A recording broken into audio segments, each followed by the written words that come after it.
Student, welcome to ISR academy. जैसे कि हमने प्रीवियस वीडियो में देखा है, हमने अल्कोहल, फेनॉल और ईथर चैप्टर स्टार्ट किया हुआ है। ठीक है, अल्कोहल फेनॉल के जो पार्ट्स हैं वो हमने खत्म कर लिए हुए हैं। आज हम लोग स्पेशली स्टार्ट करने वाले हैं ईथर। राइट, तो आज के वीडियो में हम लोग ईथर के नॉमेनक्लेचर, उनकी प्रॉपर्टीज, उनके स्ट्रक्चर्स और प्रिपरेशन के जितने भी मेथड हमारे टेक्स्ट बुक में दिए गए हैं उसको डिस्कस करेंगे। प्लस मैं साथ में ये भी बताते चलूंगा कि एग्जाम पॉइंट ऑफ व्यू से कौन से टॉपिक इम्पोर्टेंट है, आपको कौन से स्टार्ट करना है। ठीक है, तो ऑलरेडी अल्कोहल, फेनॉल और ईथर पे हमारे ऑलमोस्ट 6 से 7 वीडियो कंप्लीट हो चुके हैं। तो ये हमारा नेक्स्ट वीडियो होगा स्पेशली ईथर के ऊपर।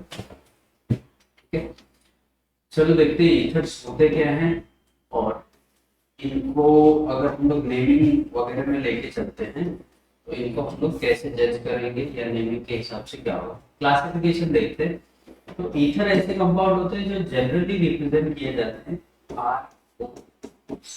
ठीक है, मतलब हम लोग ऐसे बोल सकते हैं कि जैसे अगर हमारे पास कोई अल्कोहल से अल्कोहल का फॉर्मूला क्या होता है आरओएच, तो जो ईथर होते हैं वो एक्चुअल में क्या होते हैं, जितने भी अल्कोहलिक कंपाउंड है उन्हीं के डेरिवेटिव होते हैं। उनके डेरिवेटिव मतलब क्या है, अगर इस हाइड्रोजन को हटा के मैंने एक आर ग्रुप और डाल दिया यहाँ पे, वो किस में कन्वर्ट हो जाएगा, ईथर में कन्वर्ट हो जाएगा। ठीक है, जैसे अगर मैं बोलूँ कि मेरे पास एक मेथेनॉल है, ठीक है, इसके एक हाइड्रोजन को अगर मैं CH3 ग्रुप से रिप्लेस कर दूं, ये बन जाएगा हमारे पास CH3 और CH2। राइट, अब इसी कंपाउंड को हम क्या बोलेंगे। ठीक है, देखो ईथर के स्ट्रक्चर के बारे में अगर हम लोग डिस्कस करें तो जनरली हमने पढ़ा हुआ है ईथर, हमने कहाँ देखा होगा मालूम है, एक तो हमने वुड्स रिएक्शन में देखा हुआ है, दूसरा हमने ग्रेगनार्ड रिएजेंट में देखा हुआ है। ठीक है, ये दोनों ऐसी रिएक्शन है जहां पे ईथर को एज ए सॉल्वेंट यूज किया जाता है। ठीक है, तुमने देखा होगा वुड सिंथेसिस में हम लोग सोडियम मेटल यूज करते हैं तो हमको मीडियम ईथर लेना पड़ता है। ग्रेगनार्ड रिएजेंट में हम लोग मैग्नीशियम से रिएक्शन करते हैं तो हमको मीडियम अगेन ईथर का लेना पड़ता है। ठीक है, तो ईथर एक, मैंने क्या बोला, एक इनर्ट कंपाउंड होता है। इनर्ट मतलब जो जल्दी चीजों से रिएक्शन नहीं करता है। और सोडियम और मैग्नीशियम ऐसे एलिमेंट हैं जो बहुत ज्यादा रिएक्टिव होते हैं। जनरली सोडियम हमने देखा होगा कि पानी पानी में भी अगर हम लोग डाल दें तो वो एक्सप्लोड करता है, बराबर, मतलब एक्सप्लोसिव रिएक्शन देता है, टॉक्सिक गैसेस रिलीज करना स्टार्ट करता है। तो सोडियम और मैग्नीशियम का रिएक्शन कभी भी मैं वाटर के प्रेजेंस में नहीं करवा सकता। ठीक है, वाटर अगर हम लोग लेंगे तो वो एक्सप्लोड करने लग जाता है।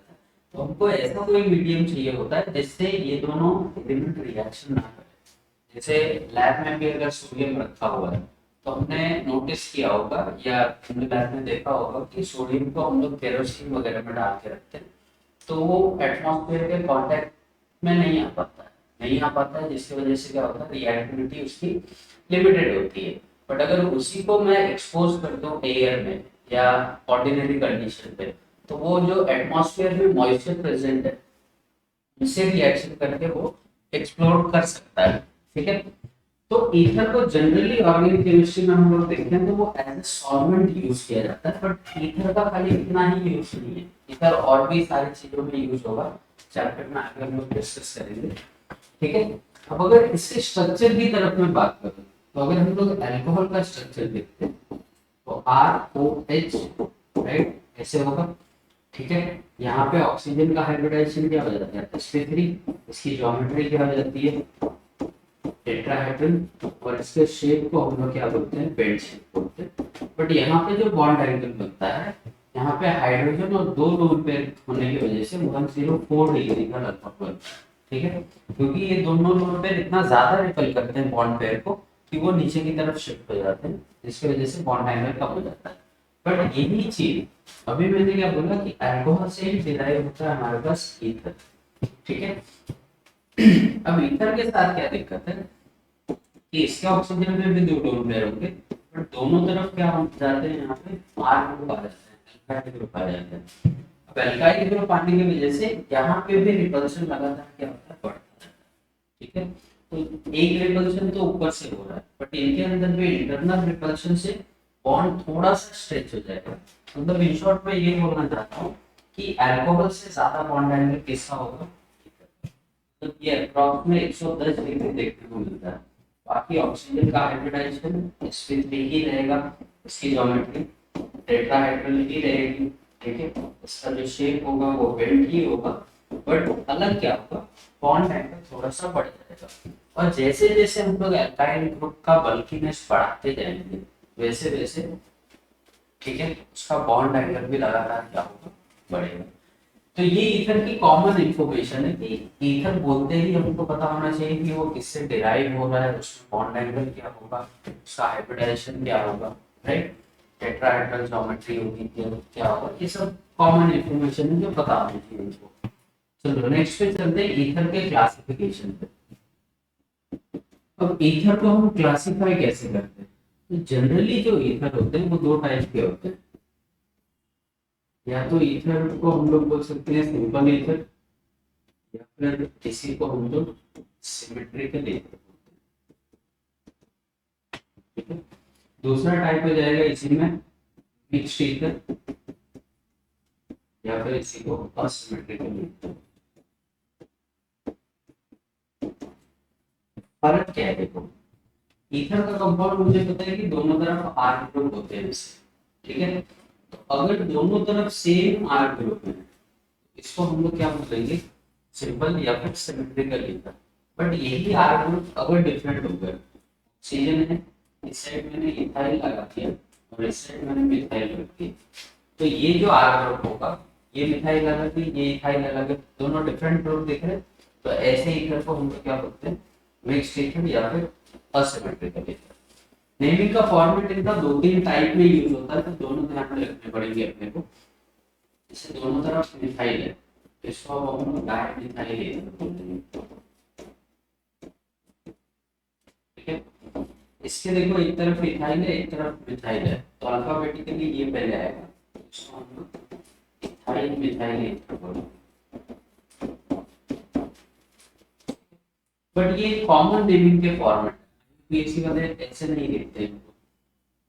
यूपीएससी में छोटे वाले ग्रुप को ऑक्सीजन के साथ कंसीडर करते हैं हम लोग, ये हो जाएगा मीथ ऑक्सी, और ये पैरेंट शेप में जाएगा मीथ। सेम इसमें छोटा वाला ग्रुप ऑक्सीजन के साथ, ये क्या हो गया मिथॉक्सी, राइट, और पैरेंट शेप में दो कार्बन है,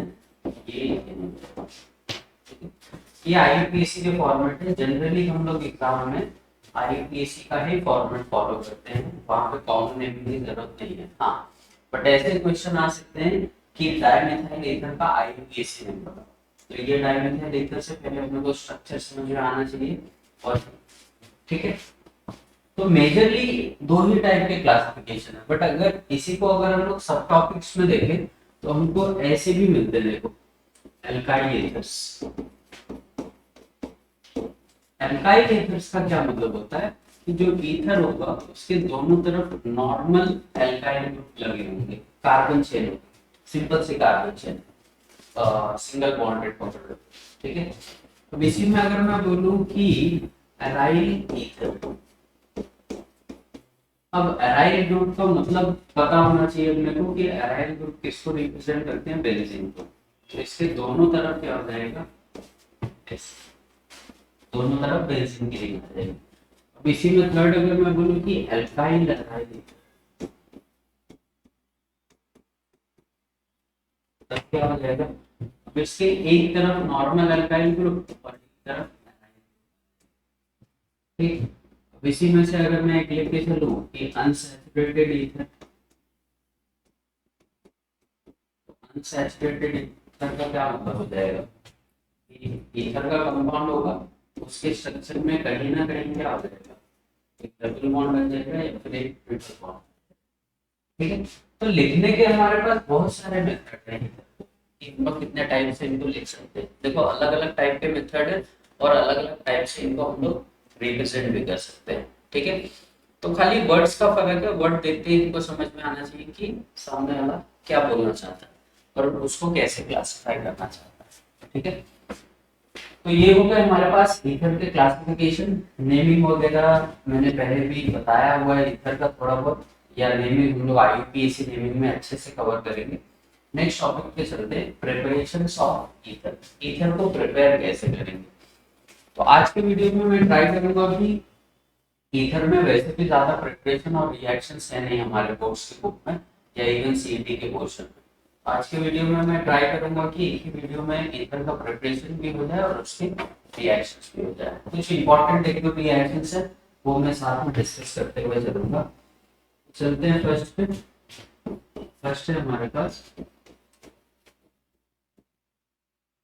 ऐसे डाल के methods of preparation.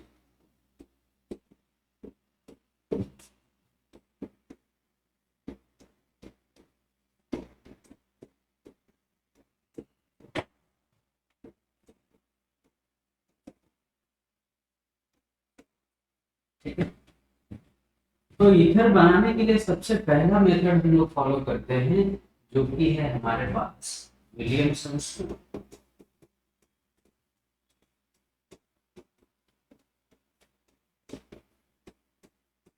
Williamson's synthesis. सही है, इंपॉर्टेंट मेथड है। और ये जो रिएक्शन है ये मैंने ऑलरेडी पढ़ाया हुआ है, हाइड्रोजन डेरिवेटिव्स ऑफ एल्केन। ठीक है, तो जो वीडियो को पहले से देखते आ रहे हैं, जिन्होंने प्रॉपर्ली नोट्स बनाए होंगे हाइड्रोजन डेरिवेटिव में, तुमने ऑलरेडी ये मेथड लिखा हुआ है। ठीक है, विलियमसन सिंथेसिस का कॉन्सेप्ट क्या है कि अगर हम लोग किसी भी अल्काइल हैलाइड को, ठीक है, ट्रीट कर दें सोडियम एल्कोक्साइड से, वो हमको ईथर बना के देता है। ये ओवरऑल रिएक्शन का कॉन्सेप्ट है। डेफिनेशन वाइज अगर लिखना है तो ऐसे हम लोग लिख सकते हैं कि when alkyl halide is treated with sodium alkoxide it produces ether. ठीक है, देखो कैसे। एक नॉर्मल अल्काइल हैलाइड ले लो CH3Cl। अब सोडियम एल्कोक्साइड क्या होता है? सोडियम मतलब क्या हो गया, यानी एल्क मतलब क्या होगा, कोई भी अल्काइल ग्रुप, राइट, और ऑक्साइड।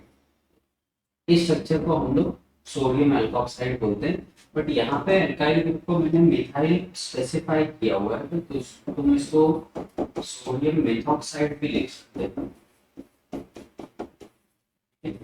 मान लो यहाँ पे इथाइल आ गया होता तो इसको हम लोग सोडियम मेथॉक्साइड बोलते हैं या प्रोपॉक्साइड या ब्यूटॉक्साइड जो भी है। अब इस रिएक्शन में कुछ करना नहीं है। देखो यहाँ से क्या होगा, Na और Cl सॉल्ट बना के निकल जाएंगे, तो ये जो बॉन्ड खाली हो रहा है वहां पे क्या लग जाएगा, CH3 ग्रुप आके अटैच हो जाएगा। तो ये CH3O CH3 प्लस हमारे पास क्या हो गया, ये फर्स्ट मेथड ऑफ प्रिपरेशन है।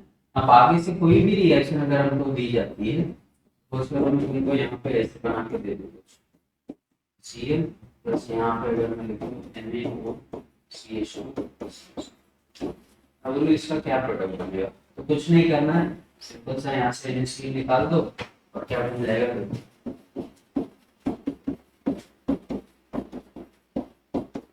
ये कंपाउंड बन गया और NaCl। तो ये one of the most important method है। मतलब विलियमसन तो डायरेक्ट नेमिंग रिएक्शन है, तो डायरेक्ट तुमको अपने नाम से ही आ जाएगा कि बोर्ड वगैरह में ऐसे ही क्वेश्चन आते हैं, एक्सप्लेन या right a note on Williamson synthesis. तो ये हमको लिख के दिखाना पड़ेगा। बढ़ते हैं अपने सेकंड मेथड की तरफ। सेकंड वाला जो मेथड है वो हम लोग लिखते हैं bye dehydration. Dehydration of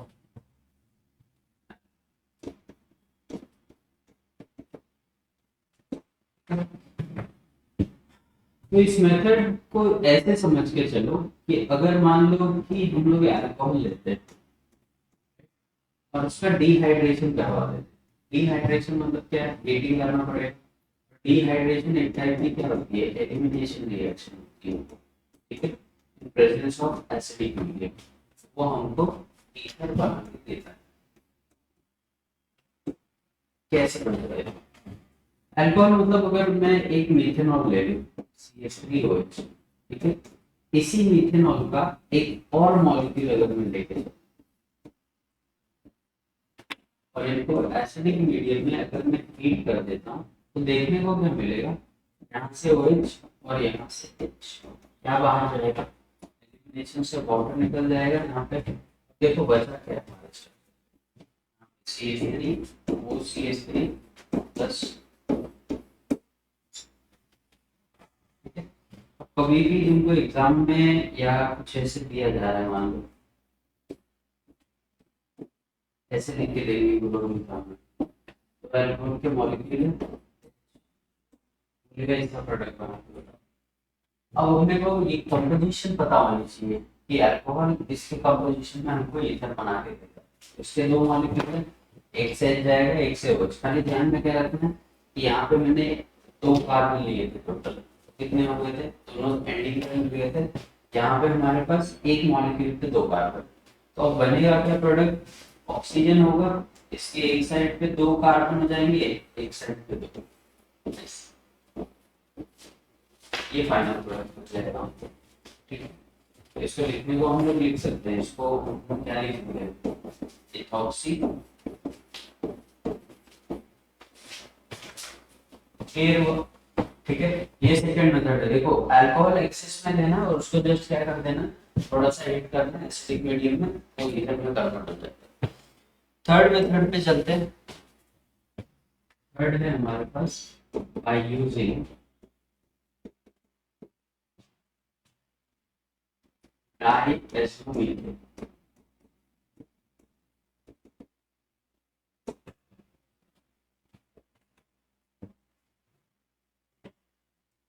using डाइएथोमीथेन। अब डाइएथोमीथेन को देखो, अगर हम लोग अल्कोहल ले लें और उसको डाइएथोमीथेन से ट्रीट कर दें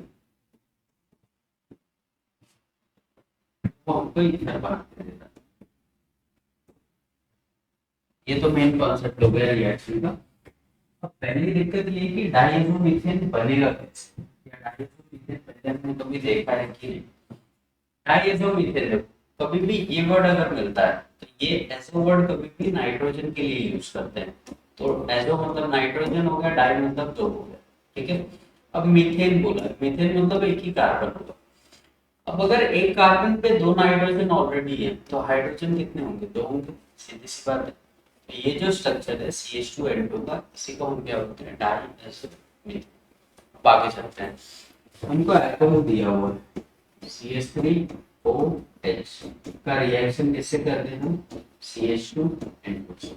इसको जस्ट थोड़ा सा हीट कर दो। ठीक है, थोड़ा सा हम लोग हीटिंग कर देंगे इसको।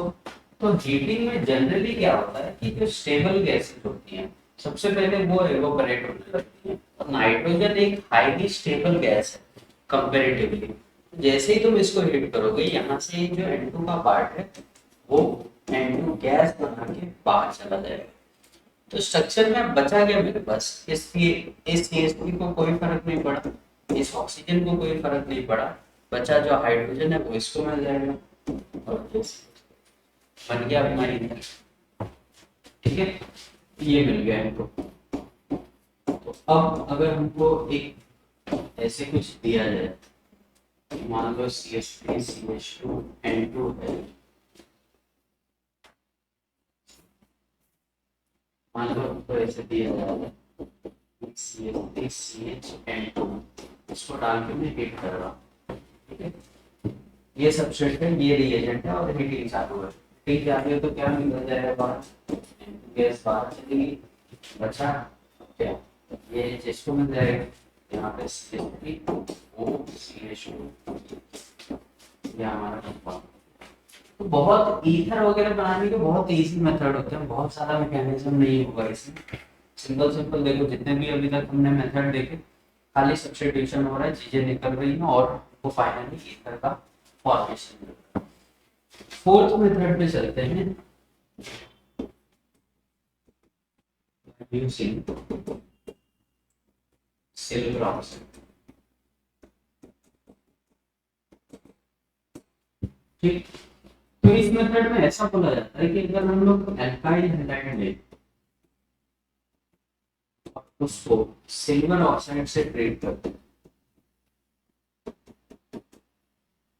वो अगेन ईथर फॉर्म करने की टेंडेंसी रखता है। कैसे होगा देखो, एल्काइल हैलाइड में हम ले लेते हैं CH3C, ठीक है, दो मॉलिक्यूल अगर ले रहे हो कोई दिक्कत है क्या? नहीं। सिल्वर ऑक्साइड का तुमको स्ट्रक्चर पता होना चाहिए। सिल्वर ऑक्साइड होता है Ag2। तो जैसे ही ये रिएक्शन होगी, यहाँ पे दो सिल्वर है तो वो क्या करेंगे, दो क्लोरीन को यहाँ से निकाल देंगे, तो एक प्रोडक्ट बनेगा 2Ag। तो अब हमारे पास बचा क्या है, यहाँ पे अकेला ऑक्सीजन बचा हुआ है, दो बॉन्ड बनाना चाहता है, दो CH3 के मॉलिक्यूल बचे, एक CH3 का मॉलिक्यूल यहाँ पे, ठीक है। अगर मान लो फर्दर कभी हमको कोई रिएक्शन दे ऐसे और बोले कि इसको कंप्लीट कर दो, क्या लगता है कंप्लीट नहीं होगी क्या? हो जाएगी, सीधी सी बात है। Cl जाएगा Ag के पास, जैसे ऊपर प्रोडक्ट मैंने बनाया हुआ है 2AgCl ये बन जाएगा, और यहाँ पे क्या, अब देखो चार कार्बन है तो एक ऑक्सीजन के एक तरफ दो कार्बन और दूसरी तरफ दूसरे दो कार्बन, ये आ जाएगा CH2 OCH2 CH2। ठीक है, तो मेजरली ये चार मेथड हम लोग यूज करते हैं ईथर को फॉर्म करने के लिए, दैट में हम बेस्ट। ठीक है, तो ये सारे इनके प्रिपरेशन हो गए। अब देखते हैं कि ईथर रिएक्ट कैसे करेगा, या ईथर के कौन कौन से इंपॉर्टेंट रिएक्शन हमारे पास। स्टार्ट करते हैं रिएक्शंस ऑफ ईथर।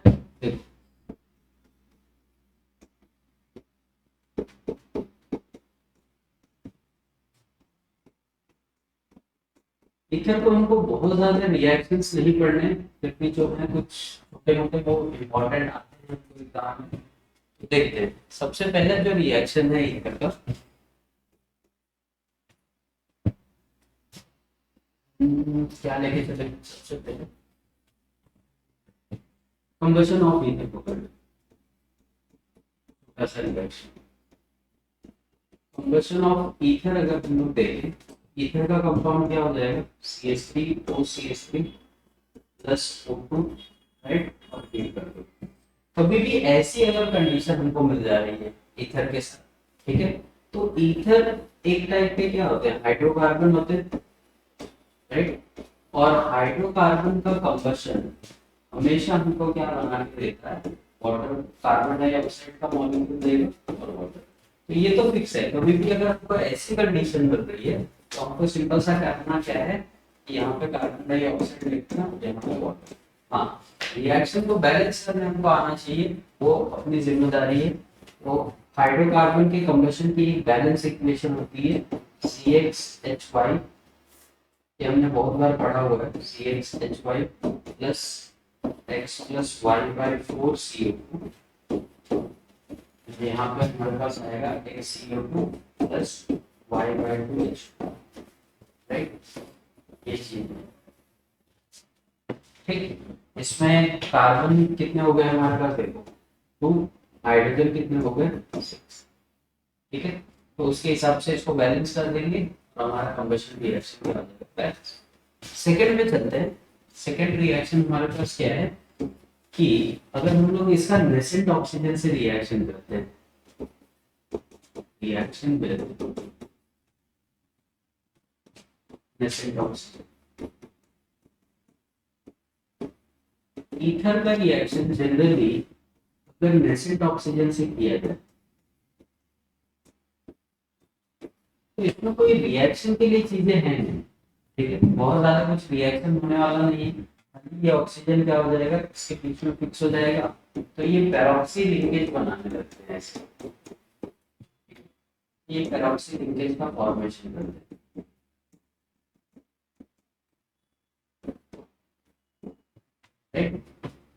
तो पैरोक्साइड बनाएंगे, बट अपने को पता है कि पैरोक्साइड क्या होता है, खुद हाईली अनस्टेबल होते हैं, तो उनको जब भी ऑर्डिनरी कंडीशन पे लाया जाएगा तो वापस से पीछे आ जाएंगे। थर्ड रिएक्शन देखते हैं। थर्ड रिएक्शन है हमारे पास हाइड्रोलिसिस।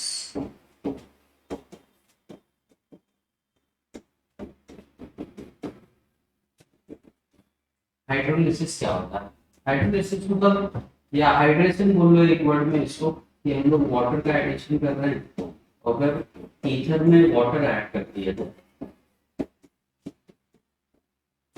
उसमें अगर हम लोग H2O ऐड कर देते हैं तो हमको क्या मिलेगा, अब ये पता है हमको कि वाटर ब्रेक करेगा H प्लस और OH माइनस में, तो ये H प्लस इसको मिलेगा, तो ये एक अलग अल्कोहल बनाएगा, बचा हुआ CH3 दूसरे वर्ग से, तो दो मॉलिक्यूल मिल जाते हैं इससे अल्कोहल को। जनरली ये रिएक्शन जो है वो एसिडिक मीडियम में की जाती है, इस पे H2SO4 या H प्लस लिखा हुआ हमको मिल सकता है, ठीक है।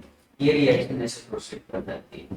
और हाइड्रोलाइसिस वगैरह बोला जा रहा है तो सिंपल सा अल्कोहल के कंपाउंड बना के इनको छोड़ देते हैं। नेक्स्ट रिएक्शन पे चलते हैं कि इसका अगर ऑक्सीडेशन करवाते हैं, ये सब कॉमन रिएक्शंस हैं जो टेक्स्ट बुक में मेंशन होती है। तो अगर ईथर का ऑक्सीडेशन करें, ऑक्सीडेशन ऑफ ईथर, एक सिंपल सा कंपाउंड लेते हैं CH3 और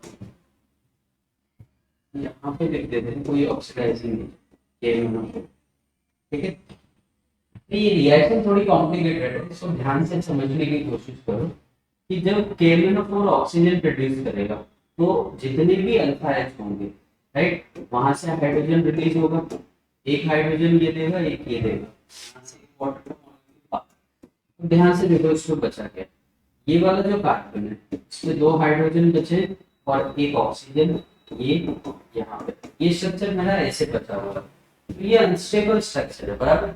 यहाँ पे कार्बन तो 4 बॉन्ड नहीं हो रहा है, तो सीधी सी बात है, या तो ऑक्सीजन अपना बॉन्ड यहाँ से ब्रेक कर लेगा या तो यहाँ से। अब जैसे ही ब्रेक करेगा, सपोज करो ये बॉन्ड टूट गया, तो ये किसमें कन्वर्ट हो जाएगा, H डबल बॉन्ड हो गया, सही है, एल्डिहाइड बन गया। और इस कार्बन को देखो, यहाँ पे भी क्या होगा, तो बॉन्ड खाली हो गए, तो इसको दूसरा ऑक्सीजन प्रोड्यूस करेगा, ये यहाँ पे। मतलब इसका अगर मैं फाइनल प्रोडक्ट लिखूं तो ये समझ में कम आता है, देखो, जबकि वो एल्डिहाइड बनाता है, दो एल्डिहाइड ऐसे बना के छोड़ दे, राइट। अगर इसको हम लोग फर्दर ऑक्सीडाइज करें, इससे अगर इस पे KMnO4 डालें तो ये कन्वर्ट हो जाएगा, तो मैं इन शॉर्ट ये बोलना चाहता हूँ कि अगर हमारे पास ईथर है और उसका मैं ऑक्सीडेशन करता हूँ, ठीक है, और उस ईथर के पास अगर अल्फा हाइड्रोजन प्रेजेंट है, ठीक है, अगर अल्फा हाइड्रोजन 2 या 2 से ज्यादा है तो वो पहले एल्डिहाइड बनाएगा और उसके बाद कार्बोक्सिलिक एसिड में कन्वर्ट करेगा। बट अगर अल्फा एच उसके पास एक ही हुए तो वो कभी भी कीटोन बनाएगा, और कीटोन जनरली फर्दर ऑक्सीडेशन का रिएक्शन तो नहीं देते हैं, हमने पहले भी देखा होगा। जैसे मान लो कि एक मेरे पास ये स्ट्रक्चर है,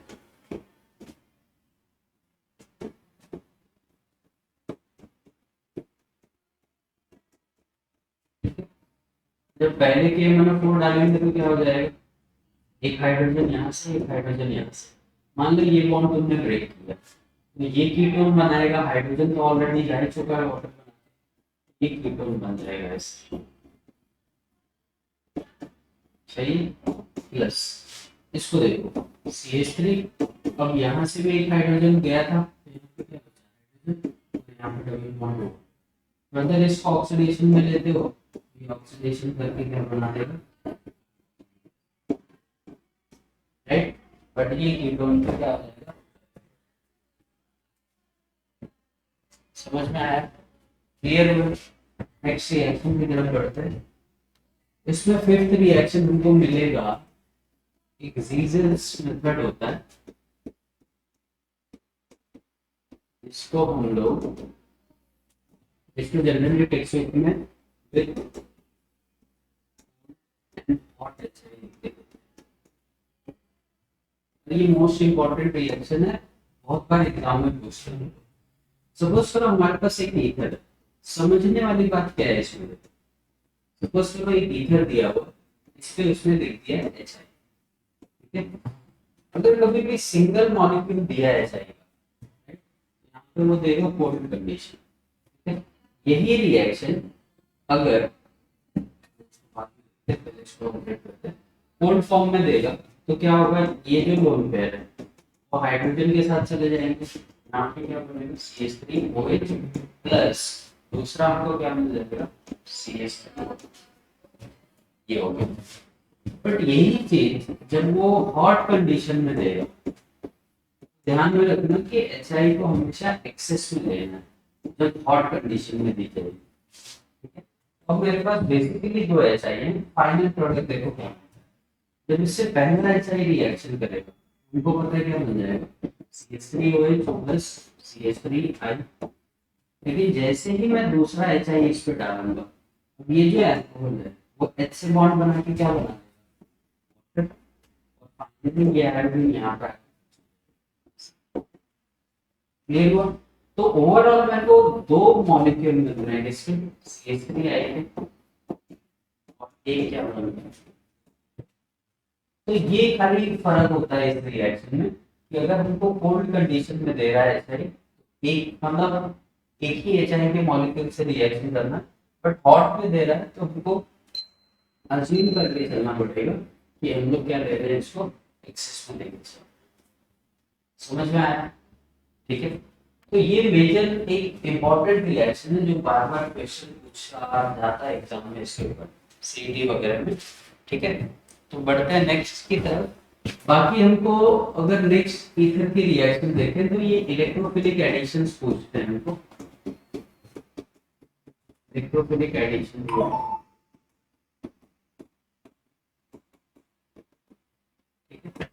जिसमें सबसे पहले आ जाता है हमारे पास हेलोजनेशन ऑफ ईथर।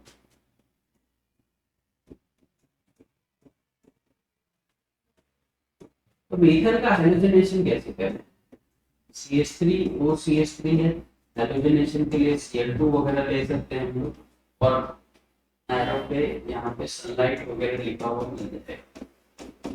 ठीक है, तो अब Cl क्या करेगा, बहुत ज्यादा करेगा तो एक सब्स्टिट्यूट करेगा, एक HCl बनाएगा। तो ये सब बहुत सिंपल रिएक्शन होती है, हम लोग बहुत पहले से पढ़ते आ रहे हैं। यहाँ पे HCl बाहर चला जाएगा।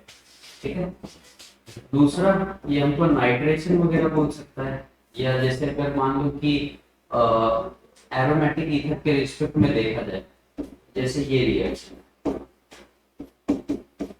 OCH3 आते ही, जैसे कि हमने फेनॉल और अल्कोहल में डिस्कस किया था, अगर ऑक्सीजन आ गया तो ये क्या करेगा, इसकी ऑर्थो और पैरा पोजीशन को एक्टिवेट कर देगा। अब अगर इस पे मैंने HNO3 डाल दिया, HNO3 जनरली क्या करेगा, यहाँ पे OH और यहाँ पे NO2, ठीक है, OH minus NO2 plus. NO2 क्या होगा, या तो ऑर्थो पोजीशन पे जोड़ दो या तो पैरा पोजीशन पे। जनरली मेजर प्रोडक्ट कहाँ पे बनता है इनका, यहाँ पे OCH3 रहने दो, यहाँ पे NO2 प्लस जोड़ो। ठीक है, क्लियर हुआ। तो जो बेंजीन वाले हैं उनके थोड़े से अलग मैकेनिज्म होंगे, ऑर्थो और पैरा पे ही सब्स्टिट्यूशन करना। जैसे अगर यहाँ पे Cl2 दे दिया जाता और AlCl3 की वजह से, ठीक है, तो अब Cl एक निकलता, वो भी इलेक्ट्रोफिलिक वाला Cl ऐड करता कहाँ पे, ऑर्थो और पैरा। ये इसके कुछ कॉमन रिएक्शन, यहाँ पे OCH3 आ जाएगा, यहाँ पे लगा लो Cl, या फिर पैरा पोजीशन पर लगा लो। तो ये हो गए इसके इलेक्ट्रोफिलिक एडिशन रिएक्शंस। ठीक है, मतलब अकॉर्डिंग टू इलेक्ट्रोफाइल वो रिएक्शन कर रहा है, बट ये वाले रिएक्शन में इसका जो मैकेनिज्म है वो एक्चुअल में फ्री रेडिकल होता है। बाकी सब में तो हम लोग इसको इलेक्ट्रोफाइल ऐसा इलेक्ट्रोफाइल कंसिडर करके चलता है। ठीक, इनकी एक लास्ट रिएक्शन है देखो, जो बहुत बार एग्जाम में पूछी जाती है, फ्रीडल क्राफ्ट। ये हमने पहले भी पढ़ा हुआ है रिएक्शन। दो रिएक्शन आ जाएंगे इसमें, एक Friedel Craft alkylation, Friedel Craft सैलिनेशन। क्या करना है, एक सिंपल सा एनिसोल का कंपाउंड लेना, CH3Cl डाल दो, ठीक है, यहाँ पे ये इलेक्ट्रोफाइल है, ये न्यूक्लियोफाइल। इलेक्ट्रोफाइल कहाँ पे जाके ऐड होता है, पैरा पे। कुछ नहीं करना है, सिंपल सा ये OCH3 यहाँ पे एज इट इज रहेगा, और यहाँ पे CH3 डाल दो और ये कंपाउंड हो गया। एसाइलेशन में सिर्फ क्या करना है, ये कंपाउंड है हमारे पास, इसमें एसाइल जो ऐड कर दो। एसाइल मतलब बताया पहले भी, राइट, तो क्या हो जाएगा, यहाँ से बॉन्ड ब्रेक होगा, ये आएगा पैरा पोजीशन। क्या मिल गया यहाँ पे हमको, OCH3 और ये C डबल बॉन्ड और Cl प्लस। तो ये हमारा हो गया फ्रीडल क्राफ्ट एल्काइलेशन ईथर का, और ये हो गया एसाइलेशन ईथर। ठीक है, यहाँ पे जो कंपाउंड बनता है वो थोड़ा सा इसका नेमिंग इंपॉर्टेंट है, इसको हम लोग क्या बोलते हैं, एसिटोफेनॉल, और इसके पैरा पे क्या लगा हुआ है, मिथॉक्स, तो इसको हम लोग डी मिथॉक्सी एसिटोफेनॉल। समझ में आया, क्लियर हुआ? इससे ज्यादा इसमें कोई रिएक्शन नहीं आती है। सीटी में एक टाइप का क्वेश्चन आता है, वो डिस्कस कर लेते हैं, क्राउन ईथर।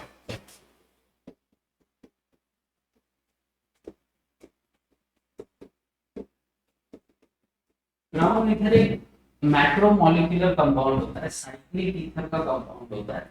इसमें बहुत सारे ईथर आपस में मिक्स होके एक साइक्लिक कंपाउंड बनाते हैं, और वो कैसे भी देख सकते हैं। जैसे मान लो कि ये कंपाउंड है मेरे पास, ठीक है, यहाँ पे ये वाले जो कॉर्नर्स है ये रिप्रेजेंट करते हैं कार्बन को, और ये जो बीच वाले हैं ये रिप्रेजेंट करते हैं ऑक्सीजन को। अब इनका नेमिंग का एक अपना खुद का फॉर्मेट है, इनको हम लोग लिखते हैं एम क्राउन एन, जहां पे एन रिप्रेजेंट करता है नंबर, जबकि एम रिप्रेजेंट करता है ऑक्सीजन प्लस कार्बन के नंबर। तो अगर कोई मुझसे पूछे कि इस स्ट्रक्चर का नाम बताओ, तो इसमें देख लो कार्बन कितने हैं, 1 2 3 4 5 6 7 8 प्लस ऑक्सीजन 9 10 11 12, तो ये होगा 12। यहाँ पे सिंपल सा लिखेंगे ग्राउंड, और एन की जगह पे क्या लिखना है आपको, नंबर ऑफ ऑक्सीजन, कितने ऑक्सीजन बीच में 4, 12 ग्राउंड 4, इस तरह एक ग्राउंड का नाम। अब जैसे एक दूसरा स्ट्रक्चर मैं लेता हूँ ग्राउंड मीटर का, इसका नेमिंग मुझे बताइए कि क्या हो, ये स्ट्रक्चर है मेरे पास, ठीक है, फॉर्मेट वही रहेगा, ग्राउंड आएगा, लास्ट में इधर आएगा, खाली तुमको दो नंबर ध्यान में रखने हैं कि वो नंबर क्या रिप्रेजेंट करते हैं।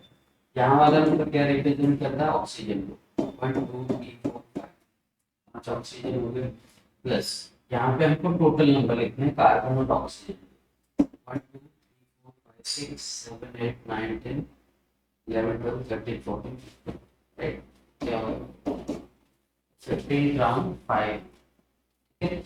तो इजी स्ट्रक्चर्स होते हैं, ऐसा कुछ नहीं है, इजीली बन जाते हैं। अगर मान लो ग्राउंड मीटर ऐसे बनाया जाए,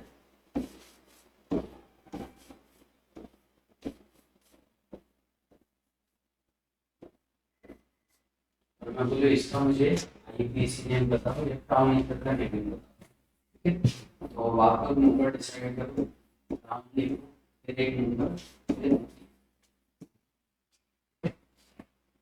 फिर ऐसे बन जाएगा।